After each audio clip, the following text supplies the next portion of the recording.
locales, nacionales, internacionales, noticias de investigación en www.radiocolosal.com. Con nosotros a través del hilo telefónico el señor doctor Luis Fernando Suárez, a quien saludo de la manera más comedida como siempre. Luis Fernando, placer tenerlo con nosotros, preocupados por esta pandemia de corrupción que cada día se agudiza más. ¿Cuál es la óptica sobre lo que pasa en el país? Un gusto saludarle, bienvenido a través de Radio Colosal. Gracias, Fernando, muy amable por tu invitación. Un saludo a todos los radioescuchas de tu prestigiosa emisora de Ambato, Tungurahua y el mundo ahora a través del internet. Mira, totalmente descorazonado, indignado, realmente destrozado con lo que está pasando con el país. No es justo que en los momentos más complicados y más desesperantes del país, nunca hemos tenido una crisis de esta magnitud, existan personas, creo que el calificativo les queda muy grande, existan seres que medren y busquen hacerse ricos del dolor ajeno, de la muerte ajena. Realmente no tiene parangón en la historia del Ecuador lo que estamos viendo en este momento, y ojalá las nuevas generaciones y las personas que van a ejercer el voto ya próximamente y el pueblo en general se dé cuenta que realmente hemos estado gobernados durante 12 años por una verdadera pandilla, verdaderos bandoleros, asaltantes de caminos, que no solo se robaron el dinero, sino que robaron algo más, que es la integridad del ser humano y la vida del ser humano como tal. Así que, bueno, yo creo que esta vez sí tocamos fondo, y ojalá realmente la esperanza es que el pueblo sea consciente de lo que acaba de pasar realmente y veamos qué sucede en las futuras elecciones. ¿Qué está pasando? Hago esta pregunta porque el pueblo se alegra cuando se detiene a Bucaram y se detiene a Morales, en menos de 24 horas libre. Se alegra que ayer en la noche detienen al hombre de Cromagnon, no sé si lo recuerdas, al Robin de Bucaram, porque ambos se decían, el uno Batman, el otro se decía Robin. Y uno termina diciendo, bueno, en 8 horas libre, ¿para qué lo detuvieron entonces? Dicen que pretendía escapar y que iba con su esposa y que trataban de salir del país. Bueno, y entonces, ¿cómo es que lo pusieron en libertad con tanta facilidad? A ver, son casos distintos, Fernando, y no es que están en libertad. Vamos uno por uno, ¿no? El caso de Bucaram está en prisión domiciliaria. Es decir, está detenido, tiene orden de arraigo, es decir, no puede salir del país, es decir, está detenido para el proceso de investigación normal dentro de Fiscalía. Lamentablemente, eso también es importante que la ciudadanía comprenda, que existen leyes, buenas o malas, pero existen leyes, ¿sí? Y que hay que cumplirlas, y uno de esos son la prisión domiciliaria que, para el caso de Bucaram, él estaba dentro de los requisitos, sin duda alguna, de que se podía, entre comillas, beneficiar, porque no creo que sea nada sencillo una persona como él, acostumbrada a viajar, a hacer lo que quería, estar en medios de prensa y pasar encerrado no menos de un año, no creo que le sea muy simpático que digamos. El caso de Dalo Bucaram, hay que recordar que las boletas de captura se emitieron cuando él ya había salido del país hace rato. Obviamente. Hace rato, entonces él no puede regresar al país. Asimismo, no le veo que sea nada simpático el hecho de que él, un hombre político que quiere, sabe que tiene que lanzarse a la presidencia de la República, que quiere algún tipo de ventaja política, no va a poder regresar al país por la boleta de captura que tiene.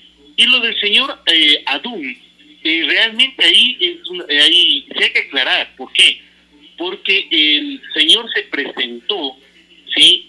No tenía ni siquiera, mejor dicho, orden para presentarse a la Fiscalía, sino que hay un poquito de show, hay que decir las cosas como son, un poco de show por parte de Fiscalía, que fueron a detenerle al señor sin tener el oficio de Fiscalía en la cual le solicitan que comparezca. Entonces, miren, tú me conoces, Fernando, para mí primero está el derecho antes que la política y el show. Y lo que es, no hay vueltas que dar. Estos señores realmente sabemos que son unos descalificados morales y políticos, pero la ley está ahí, el derecho está ahí, así que sí es bueno ir analizándole un poquito más la profundidad del tema. El caso de Carlos Luis Morales, yo no encuentro el motivo para que lo hayan liberado. Perdóname, pero ahí sí no encuentro motivo. Tampoco está liberado, está con grillete. Lo que sí es censurable es que todavía no se haya resuelto la destitución de él como prefecto del Guayas. Eso ya tanto hablaron los socialcristianos que tenían que le van a votar, que están indignados, que les ha traicionado, y me dice qué, pero ahí sigue él, ¿no? Y está administrando recursos públicos. Ese es el tema. Ese es el tema, porque puede estar con grillete, pero está libre. Y está administrando recursos públicos. Y aparentemente ya negoció el voto, porque se necesitan 24 votos para sacarlo. Y ahora ya están 23 votos. Ya se fue uno, ya compró un voto. Ese es el punto, Ahí el de Morales es otro tema. Ese hay que analizarle con pinzas. Y hay que ver que, por lo visto, se le está imponiendo a Nebot, ¿no? Porque Nebot ya le bajó el dedo a su delfín, porque era su delfín, Carlos Luis Morales. Él le hizo prefecto Nebot. Morales fue y es un candidato social cristiano. Demostró que es un corrupto, sin duda alguna. Pero este momento le está virando la mano, llamémosle así, a Nebot. Y si es que no logra los 24 votos, ahí seguirá este señor administrando fondos públicos, lo cual eso sí es realmente deplorable, rechazable. Me quedo pensando en lo que pasa en la asamblea. Mira tú, se dice que 30, yo creo que por lo menos 100 de los asambleístas eran funcionales al gobierno. Muy pocos, realmente muy pocos son los que no fueron tocados por el gobierno nacional, que no fueron cooptados por el gobierno nacional. Empezando por el presidente de la Asamblea, César Litardo, acusado de manejar hospitales en su provincia. Quien manejaba a nombre de él, el hermano, Luis Litardo. ¿Puede ser posible? Es posible, porque estamos viendo, son los hechos, ¿no? Y mira, aquí yo te agradezco por la pregunta, por cuanto sí me pareció bastante irresponsable los primeros tweets y los primeros mensajes que hizo el señor Villavicencio generalizando, ¿no? Diciendo que todos los asambleístas, inclusive nos metieron hasta los alternos, así que yo le escribí, le contesté al señor y le pedí que explicara con nombre y apellido qué asambleístas alternos están en las jugarretas de estas con el gobierno, ¿sí? Y que se prestaron a estos tipos de chanchullos, como dice el pueblo. Obviamente no sé si me haya respondido o no, pero yo le exigí que dé nombres y apellidos porque tampoco puede generalizar e incluirnos a personas que directa o indirectamente estamos en la asamblea y que se nos puede tildar de lo que lamentablemente, como tú dices, yo estoy de acuerdo contigo, la gran mayoría de asambleístas pactaron con el gobierno, pero el problema está más allá. Nosotros no somos lo importante, si habemos un grupo afortunadamente que no nos van a tachar absolutamente de nada, por eso es que yo siempre aprovecho la oportunidad para destacar y agradecer la oportunidad que tuve de formar parte del equipo de Fernando Callejas, y ahí están los resultados. Pero el problema va más allá, el problema es en un delito de corrupción, cualquiera que sea este, hay dos partes, ¿sí? Corruptos, los corrompidos y los corrompedores. Es que no le entregaron solito pues a Mendoza los hospitales, no le entregaron solo a Litardo los hospitales en Babahoyo. No fue pues el señor hermano del presidente a decir yo quiero ser el director de compras del hospital. Es que le permitieron. ¿Y quién le permitió? Le permitió el gobierno nacional. ¿Y quién puntualmente? María Paula Romo. Ella quiere salir este rato como la gran Adalid, la gran virgen puritana que no ha sabido nada. Y si es que es así, que no ha sabido nada, bueno, la señora no sirve para ministro de gobierno. Ineficiente. Como asambleístas de provincia se le meten por la tranquera, se adueñan del hospital, se adueñan del IE, se adueñan de las empresas públicas, y la señora no sabe nada. Realmente cualquiera de las dos posiciones deja mucho que desear de esta señora. En ambas pierde, y no puede negarlo, pues, o sea, porque hay gobernaciones, tenencias políticas que sí le corresponden directamente a ella, que están en el negociado, pues. Por supuesto. Mira, y yo me alegro también por un tema, por Tungurahua. Y los asambleístas de Tungurahua, independientemente de que estamos en corrientes políticas e ideológicas completamente distintas, por ejemplo, con el caso de Lira Villalba, me alegro por Tungurahua que no haya estado en esta lista. Realmente, desde el punto de vista de la asamblea... No está en la lista, pero sí tiene familiares. No está en la lista, pero sí tiene familiares en cargos públicos, pues. Bueno, yo me remito a la lista de Villavicencio. De Villavicencio, claro. Eso es otra cosa. Pero sabemos que aquí, en cambio, el poder político se manejaba a través del exministro de Medio Ambiente, sí, hoy director de inteligencia. Él es el que maneja las cuotas políticas, él hace y deshace del Papa Sumo Pontífice de la política tumburagüense. ¿Cómo así? Tremendos errores y tremendas barbaridades, ¿no? ¿Cómo así? Si perdió las elecciones. ¿Cómo así? Si no tiene mayor acogida, por decirlo así. Su cercanía de amistad con el presidente de la República es público y notorio, y de hace muchísimos años atrás. Y eso nos conocemos todos. Mira, Ambato es una ciudad pequeña. Nos conocemos todos, sabemos absolutamente todo. ¿La cercanía de amistad? Oye, eso yo no la he conocido. Él era familiar de él, es amigo, que es diferente. Pero de él como amigo no lo he conocido nunca, realmente. Realmente, ¿qué te puedo decir? Las cosas están así ya de claras. Sabemos que él es el que maneja el reparto político en Tungurahua, por un lado. Por otro lado, los asambleístas, en este caso, me repito, más allá de que estén o no estén en la lista de Villavicencio, no están los asambleístas de Tungurahua, lo cual es positivo, más allá de cualquier diferencia, y fundamentalmente la exigencia que le hice a nivel personal, y lo hizo también Fernando Callejas, de que se indique quiénes son los asambleístas con nombre y apellido que están involucrados en esto. Entonces, mira, esto tiene una cola y una historia desde 3 años atrás, mi estimado amigo y ciudadanía. Por cuanto hace 3 años, Fernando Callejas presentó un proyecto de ley. El proyecto de ley que era el de incremento de penas a los delitos de corrupción y la creación del delito de la exacción. Eso entró a la Comisión de Justicia, en esa época con la presidencia de la señora Aguinaga, y la señora Aguinaga realmente hizo pedazos ese proyecto, nos tachó absolutamente, y me incluyo porque tuve la oportunidad de trabajar y colaborar en ese proyecto de ley, y nos tachó absolutamente de todo, de populistas penales, nos tacharon de neguleyos, nos tacharon de todo. Mira, ahí está la razón por la cual obviamente salieron a gritar a los 4 vientos y se opusieron y lograron el archivo de ese proyecto de ley, lamentablemente. Ahora, obviamente, se está regresando a ver y se están dando cuenta los medios de prensa que, por ejemplo, el Código Orgánico Integral Penal, creado por el correísmo en los delitos de corrupción, realmente tiene unas penas ridículas. Y ahí estamos viendo los resultados, ¿no? Me quedo pensando, ¿puede seguir Marcela Aguinaga siendo asambleísta si ya tiene un pedido de Contraloría de destitución? O sea, ¿cómo puede ser posible? ¿Cómo puede seguir la señora Bonilla participando y votando si ella está involucrada en el caso Arroz Verde? Seguimos en un gobierno correísta.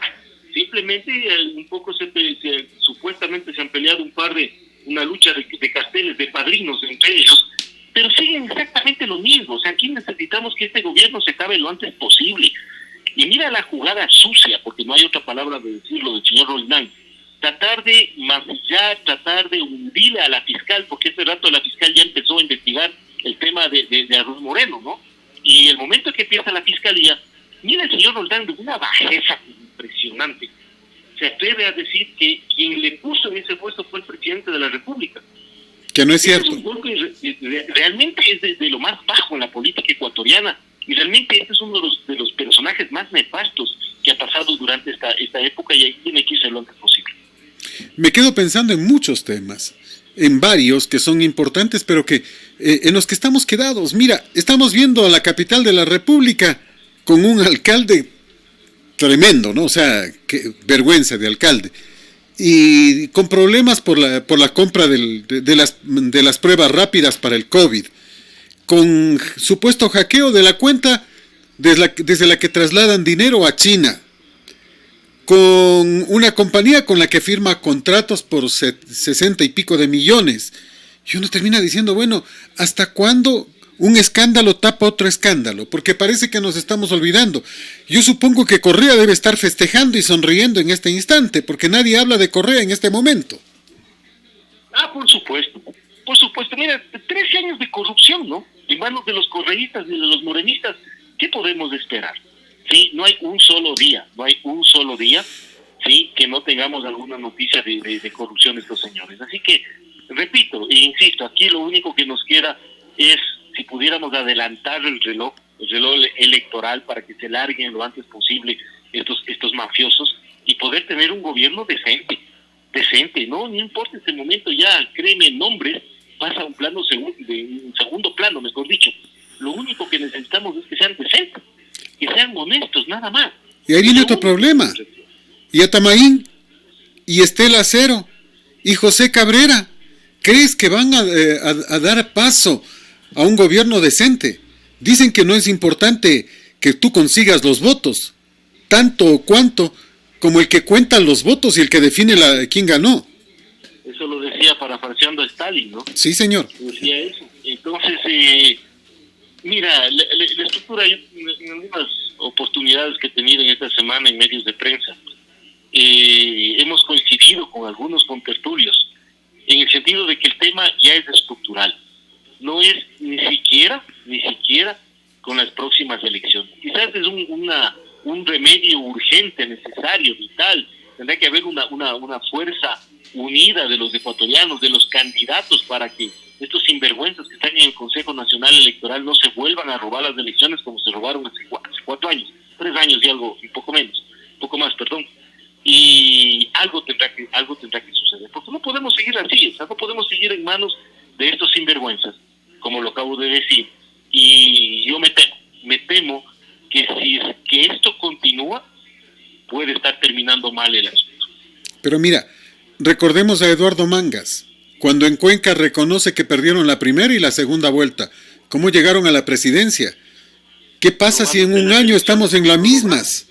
En un año estamos en las mismas, otra vez se apaga el sistema, otra vez hacen lo mismo. Por supuesto, mira, el tema es claro, o sea, ellos están conscientes de que son ladrones absolutamente en todo, es decir, que están en su ADN. En el correísmo y en el morenismo está en su ADN, ellos consideran que es normal en su forma de ser ladrón, ¿sí? Y se han robado elecciones, se han robado refinerías, se han robado, dinero es lo normal que se han robado esta gente. Y repito, o sea, ya tenemos que pensar en cuestiones de más grande calado si no queremos que nos vuelvan a robar las elecciones, ¿sí? Y necesitamos, por ejemplo, una idea, una medida que se me viene a la mente en este momento, es un candidato de concertación, un candidato muy, muy fuerte. Ojalá. Muy fuerte. Pero ese es otro problema. Con una estructura nacional muy grande de control electoral. Pero qué vergüenza decir esto en pleno siglo XXI. Pero necesitamos verdaderos fiscalizadores en cada junta receptora de voto para que no se vuelvan a robar las elecciones. No queda de otro. El problema principal no es en las juntas. El problema es científico. El momento que digitalizan el voto, más ahora que quieren que votemos también durante 3 días, unos presencialmente, otros telemáticamente, el problema es el rato que digitalizan los votos. Ahí está el inconveniente, el rato que escanean el voto, hasta luego. No podemos hacer mayor cosa en este momento porque la reglamentación no se la puede cambiar.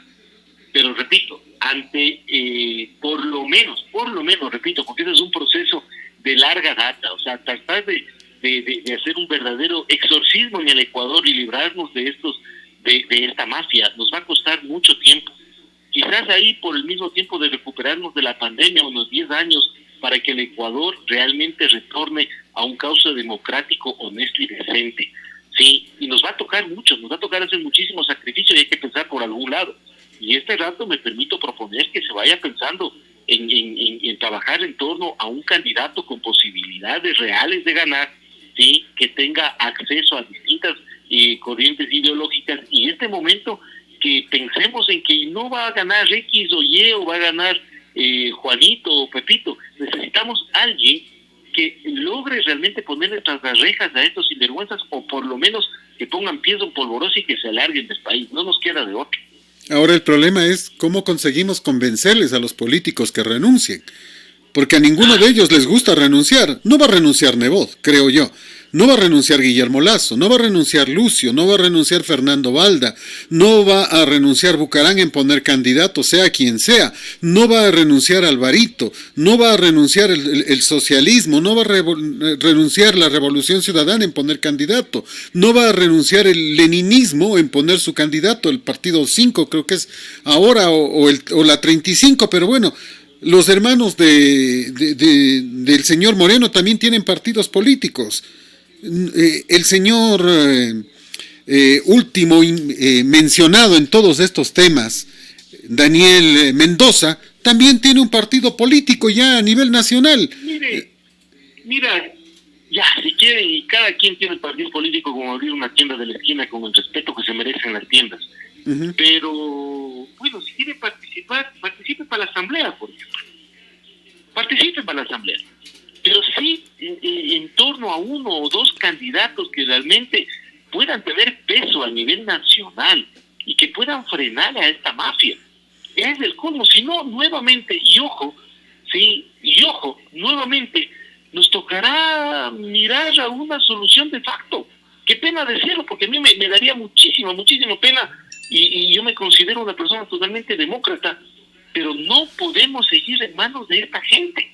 No se puede, el país si quiere recuperarse de la pandemia, la peor crisis de salubridad y económica que ha tenido el país en la historia, no va a ser en manos de estos sinvergüenzas, no va a ser en manos de los correístas y de los morenistas. Debemos mirar... Ni de ruptura de 25, ni de ruptura, ni de los socialistas. La ruptura de los 25 no es nada, ¿no? Ni de la CONAIE, que son todos socios. Cuatro o cinco vivarachos que se subieron a la camioneta de Moreno y ahora quieren darnos clase de no sé qué, porque realmente no tienen idea de dónde están parados estos jóvenes de ruptura de los 25. Me da pena, yo algunos conozco, han sido amigos míos, pero obviamente la vanidad del poder y la vanidad de otras cosas les lleva por caminos que yo pensé que nunca iban a caer, pero bueno, ya están las cosas, el naipe está echado. Pero lo importante, repito, es el papel. Yo apuesto mucho aquí, por ejemplo, siempre le apuesto a los medios de comunicación. Los medios de comunicación son vitales, redes sociales y medios de comunicación hoy por hoy son vitales. Y yo creo que por ahí el hecho de ir encauzando el sentir ciudadano, el ir guiando, el ir informando la necesidad de uno, máximo dos candidatos fuertes, está en manos de los medios de comunicación. No te olvides de Correa. Él sigue el dictado de Goebbels y está haciéndonos lo mismo que hicieron en Alemania. Primero, guerreros digitales. Se dice que hay 4,000 nidos de la Revolución Ciudadana solo en Quito. Una investigación de Cuatro Pelagatos lo revela. O sea, mira, este es un tema complicado. Y miramos en redes sociales. Con más razón para reaccionar ante semejantes monstruos, ¿no? Yunda. Con más razón. Yunda también los tiene. Los alcaldes, diferentes alcaldes también han formado ya sus guerreros digitales. Y alguien los toca y saltan 50, saltan 100 a decir a aplaudirle, a alabarle, a felicitarle, a decirle que es el mejor alcalde del mundo y sus alrededores. Y uno termina diciendo, bueno, ¿y qué les pasa? ¿De dónde salió tanto alabancioso? Gratuito no ha de ser. Y tú acabas de tocar este tema, los medios de comunicación. Mira, se nos está pretendiendo sacar a los medios tradicionales. Se les acaba de ocurrir en medio de la crisis, en medio de la pandemia, convocar a un concurso para entregar frecuencias radioeléctricas del Estado. Para llegar a esas frecuencias radioeléctricas tienes que empezar con un desembolso de $2,000, que hay que pagarlo como garantía. Luego tienes que presentar un estudio que solo lo pueden hacer un grupo de ingenieros cercanos al CONARTEL, empleados o ex empleados de la propia entidad. Costo entre $4,500 y $20,000. Si es que te concesionan la frecuencia, $13,000 de contado para firmar el contrato de concesión. Para asegurarte de que te den la concesión, cosa que nunca haremos nosotros, nos dicen hay que poner entre $5,000 y $10,000 para el agradito, para regalar. O sea, imagínate cómo estamos. No sé si alguien... Existe el país y no solo en el tema de este concurso de frecuencias, sino el país está podrido. Eso hay que aceptarlo de una vez por todas. Necesitamos, vea, el cliché causado por Moreno de la famosa cirugía mayor. Mire, el paciente se murió hace rato. Ahora tiene que ser autopsia. Autopsia, ya no cirugía mayor. Pero mira... Sí, y sería bueno tener un parte policial realmente para saber cuáles fueron, aunque sabemos los hechos, ¿no? Pero bueno. Pero mira, el tema es ese. Mi querido Fernando, va por la necesidad de conciencia. Yo siempre le apunto a eso. y los medios de comunicación juegan un papel fundamental. Por eso es la preocupación que tenemos, porque nos quieren sacar a los medios de comunicación, a los radiodifusores, porque no tenemos dinero. En este momento de crisis, de absoluta crisis. Mira, El Universo, tan grande como es, el diario El Universo tuvo que despedir a 150 personas. Canales nacionales como Canal 1, como RTS, han tenido que prescindir de muchos de sus periodistas. TC está en quiebra. Gama está sosteniéndose de milagro porque pertenece al Estado. Y entonces, en medio de la crisis, que con lógica nadie quiere anunciar, porque la situación económica no da pues para el tema, porque el comercio está paralizado, pretenden que alguien ponga tanto dinero. Oye, realmente lo que se quiere es sacarnos a los radiodifusores para poner empresarios de la radio que están dispuestos, como lo han hecho siempre, a vender conciencia, con tal de que le llenen los bolsillos, no hay problema. Y ahí chocamos con lo que tú decías. Mira, el caso de Jorge Yunda, por ejemplo, 51 radios, solo él, más un canal de televisión. El Fantasma, 111 frecuencias. Y entonces, más Diario El Comercio, más TVC, el canal 32 creo que es, que fue asignado ilegalmente. ¿Para qué quieren estos medios? Para manejar políticamente la opinión pública, pues. Y eso es lo que preocupa. De acuerdo con todo lo que tú has manifestado, solo reafirma todo lo que hemos conversado estos momentos. Y no sigo creyendo, teniendo esperanza, capaz que a la final vivo yo con las utopías y moriré con las utopías de que realmente algún momento se tome conciencia el pueblo, la gran masa votante, tome conciencia, sepa escuchar razones. No, por ahí decían dejar de votar por el más guapo, el más pinta y la revista de belleza, la más simpática, sí, y realmente empezar a hacer cuestionamientos de fondo, ¿no? Cuestionamientos de fondo, exigir calidad en los candidatos, pero una calidad realmente de otro nivel, no solo que es muy importante la académica, sino que tenga clara la película del país, qué es lo que hay que hacer, y no que vengan con estos noveleros. Sí, que sea un triunfador. Lo que tú dices me hacía recordar a un meme que leía y decía, o más bien a Alvarito en algún momento, que decía que le pueden ganar en box, que le pueden ganar en fútbol, que le pueden ganar siendo más simpáticos, bailando más bonito, que le pueden ganar en todo, pero nadie le va a ganar en hacer billete. Y lo que necesitamos es alguien que haga billete, alguien que tenga un camino al éxito, como lo ha tenido Noboa, como lo ha tenido Guillermo Lasso. Ecuador, no para él mismo, ¿no? Claro, como lo ha tenido Guillermo Lasso, como lo ha tenido el mismo Noboa, porque conocen el camino al éxito, como lo ha tenido en función pública Nebot, administrando Guayaquil, aunque no estoy de acuerdo en muchos otros temas. Y hay que decirlo, pues, pero necesitamos gente que tenga algo que mostrar, un currículum vitae, no que lleguen como en el caso de Correa, con un brazo adelante y otro atrás, sin ninguna proyección, siendo un fracasado, porque llegó fracasado. Llegó con $890 en su cuenta y salió con millones. Menos que mediocre, ¿no? El tipo realmente es un enfermo mental, hasta el punto que hay que escucharle los discursos de campaña y todo eso, y repite tanto la palabra mediocre, porque él sabe que es mediocre. Eso es una proyección que se denomina en psicología. Y a la final él castiga a todo mundo y califica a todo mundo de mediocre porque él es el más grande mediocre que ha llegado a la presidencia de la República, y él está consciente de eso, él está poseído de esa mediocridad. Y bueno, pues ahí llegó un mediocre como un mediocre presidente, pero realmente muy hábil en cuanto a engatusar a muchísima gente, a millones de personas, y a robarse todo lo que pudo. Ganó. Ojalá hayan aprendido la lección la mayoría del pueblo ecuatoriano, y sobre todo sepan escuchar a la gente que realmente vale la pena. Reitero, el problema no solo fue Correa, que ganó 2 elecciones, unas legalmente, otras con ayuda, pero hay que reconocer que fue vivo e inteligente. Si esa inteligencia le hubiese puesto en favor de la patria, otro sería el cantar. Pero me reitero en el tema, no podemos olvidarnos del correísmo. El voto duro del correísmo está entre el 18 y el 20% en este instante.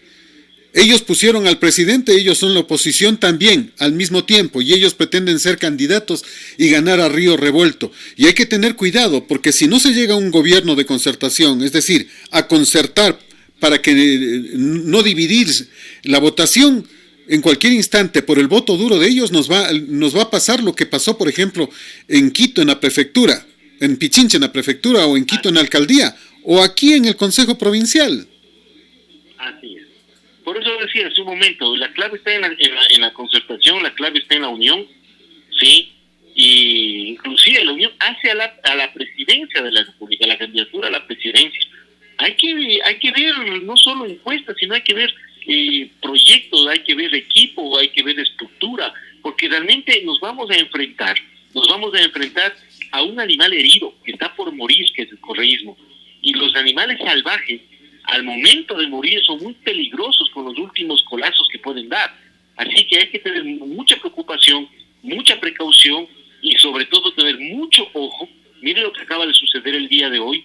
Se presentó ya una denuncia penal en fiscalía en contra de los vocales del Consejo Electoral, a la señora Atamaín y Acero y el otro señor Cabrera, parte del José Cabrera. Del movimiento, creo. Y mira, estamos sin medias tintas, nada de juicio político, ni mucho menos, que fue Daniel Mendoza quien hundió ese juicio político a Atamaín. Ahora ya fue directamente, Janine Cruz, Fernando Flores y otros asambleístas presentaron directamente una denuncia penal en contra de la señora. Entonces, ¿cómo puede ser posible que la directora del Consejo Nacional Electoral, de los resultados electorales, esté con un proceso penal? O sea, esto no encuentra con el respeto que se merecen ni en los países más atrasados del África. Así que, bueno, vamos a ver qué sucede. Y hago esta pregunta porque mucha gente me dice, la Fiscalía puede avanzar en el proceso, pero los jueces van a demorar. Es costumbre que un proceso como este demore. Y eso le va a dar tiempo a Atamaín, porque va a decir que mientras no se dicte una sentencia, ella sigue siendo legalmente quien maneje el Consejo Electoral. No se puede acercar, justamente volver. Tengo entendido que la Asamblea puede llamarles a juicio las veces que sean necesarios, ¿o no? Así es. No se puede avanzar. No se preparando algo por ahí, pero mira, insisto, o sea, son ahí los periodistas de investigación, periodistas serios, como considero como Villavicencio, como Aguilar y demás, que están realmente, yo pienso, en la línea de fuego. Ahí deben poner sus ojos y presionar el asunto. O sea, la opinión pública, afortunadamente la opinión pública, los medios de prensa, las redes sociales, es el último recurso que nos está quedando. Y hay que aprovechar, quizás la última oportunidad que tenemos. Y en eso vamos a estar, por lo menos de nuestra parte, seguir aportando y a seguir apoyando. Como siempre, Luis Fernando, un placer conversar contigo, siempre es un gusto. Se nos quedan muchos temas, me hubiera gustado tocar un poco el tema de la pandemia aquí en Ambato, el manejo del señor alcalde, pero siempre se nos queda corto el tiempo. Sí, una próxima oportunidad. Para mí realmente es un gusto también dialogar contigo y con los radioescuchas que te siguen, mi estimado Fernando. Muchísimas gracias. El señor doctor Luis Fernando Suárez a través de Radio Colosal. Muchas gracias. Este es Colosal, estamos en 1000.40 y en Colosal Estéreo HD en www.radiocolosal.com. Para Ecuador y para el mundo son exactamente las 18 horas con 58 minutos. 18:58 minutos. Escribe César Ulloa en Diario La Hora, lo reproduce www.radiocolosal.com bajo el título de telenovela Bucarán. La familia Bucarán es un objeto de estudio para el populismo ecuatoriano. A partir de las improntas de Don Buca, Asad Bucarán, 1916-1981, de Loco que Ama, el expresidente Abdalá Bucarán y ahora de su hijo Dalo, bailador de choque, pelotero y abogado, pero una serie de preguntas sobrepasan el análisis sobre esta familia en la política durante décadas. Es simple la reflexión que se detiene en la agilidad de los Buca para ofrecer discursos incendiarios en tarimas, vilipendiar a sus adversarios, comer guatita en los mercados y difundir propaganda con música fúnebre. Sería más importante analizar su personalidad y buscar cómo se tejen las redes proselitistas del PRE. Ahora fe, ¿de dónde proviene el apoyo y el financiamiento? ¿Por qué gozan de aceptación en ciertos sectores? ¿Qué acuerdos logran con los gobiernos de turno? ¿Y por qué además de cómo se explica su influencia si en la actualidad no cuentan con un solo asambleísta? ¿Acaso dejó de operar en la política ecuatoriana Abdalá cuando estuvo en Panamá? ¿O desde allí se generó otro centro político? Detrás de las actuaciones de los Bucarán hay una serie de acuerdos como el de la regalada gana con el Partido Social Cristiano en 1994 cuando se negociaron las dignidades del extinto Congreso, aunque desde entonces no ha cambiado mucho. Ahora la telenovela involucra al prefecto del Guayas, Carlos Luis Morales, quien fue de cepa del PRE, pero aterrizó en el PSC después de su paso por Alianza País. Los camisetazos no son nuevos y faltaría espacio para hacer un recuento. Las investigaciones apuntan al desmantelamiento de una red de hospitales en el país y con plena seguridad no serán los principales involucrados un conjunto de ángeles, arcángeles y la corte celestial. El país necesita reinventar sus organizaciones políticas y cultura ciudadana para no elegir a los mismos de siempre y tener un poco de amor propio también para escoger a los que realmente lo gobiernen bien y no actúen como verdugos. Y eso es básico, fundamental, importante. O sea, no es solo culpa de ellos, sino de los que los hacen. O sea,